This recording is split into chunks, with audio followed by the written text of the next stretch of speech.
They've been here through no fault of their own. They are innocent creatures. This, folks, is the least we can do. It's moving day on Topsail Island. 1, 2, 3. Okay.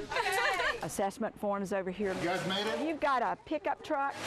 You'll ride with one of us. All right, I got it. Before you bring her out, get that screen. And Turtle Hospital Director Jean Beasley is in high gear. To partly cover.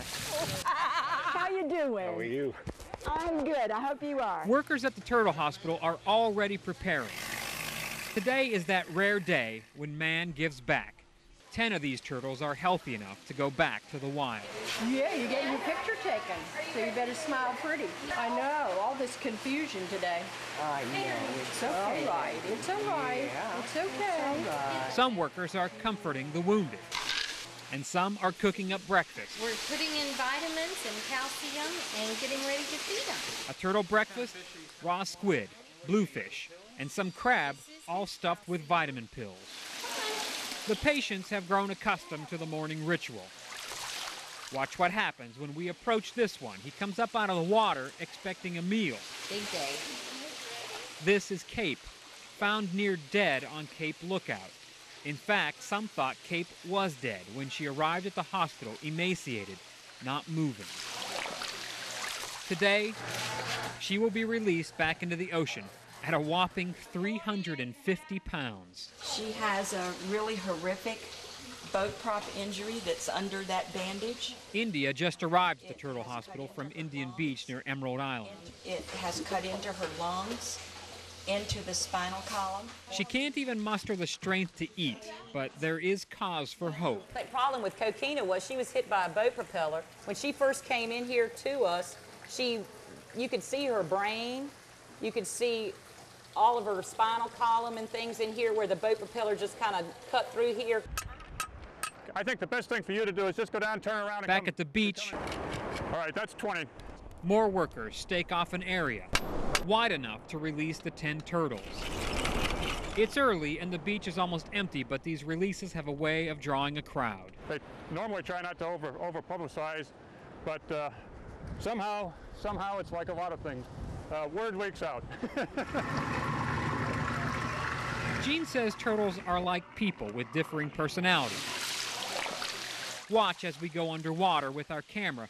One turtle comes right up to the lens to say hello, not intimidated in the least, content to meet a new friend. Another turns its rear to the camera, feeling uncomfortable with an unfamiliar object so close. And then there's this guy, who literally flipped out whenever the underwater camera entered his tub.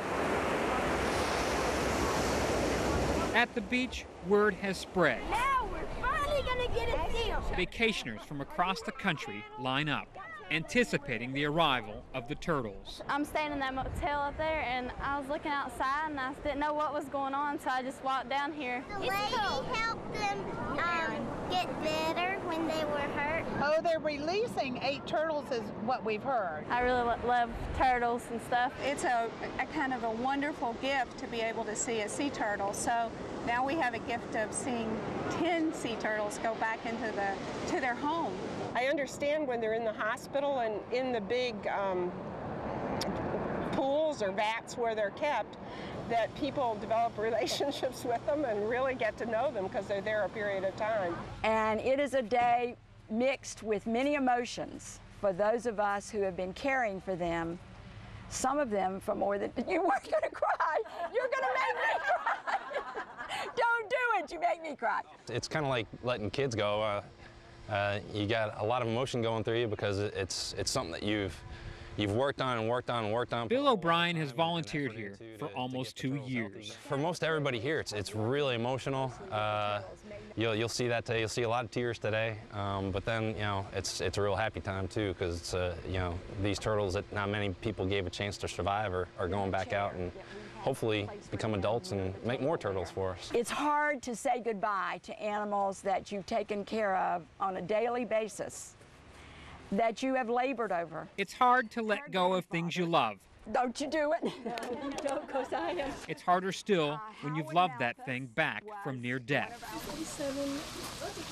And now each turtle is measured and weighed. I don't know about getting her up that high. And loaded onto a truck. Watch your flippers under. For the 2-mile ride to the beach. So Casey. Where now 1,000 people wait. You're so strong. We're on beach time here. Yeah, go to the right. For a chance to see these giants of the ocean. As the first turtle is carried to the water, the crowd catches its first glimpse. Wow! We've been told the turtles will get excited when they see, hear, and smell the ocean.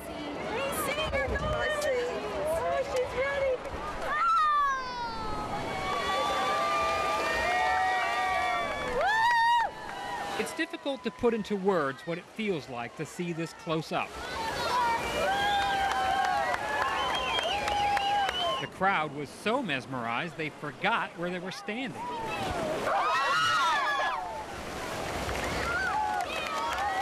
One group of workers release their turtle and watch as the ocean swallows the object of their devotion. This is where letting go is no longer a concept. Does her head come up? And the question lingers. Will she be all right? See her head come up at all? No. The rush of emotion Can you say bye, Cedar? Bye, is thrilling and confusing all at once. I just want to cry. It was so sad. Very happy. They all work for free. Dozens and dozens of volunteers who nurse turtles back to life.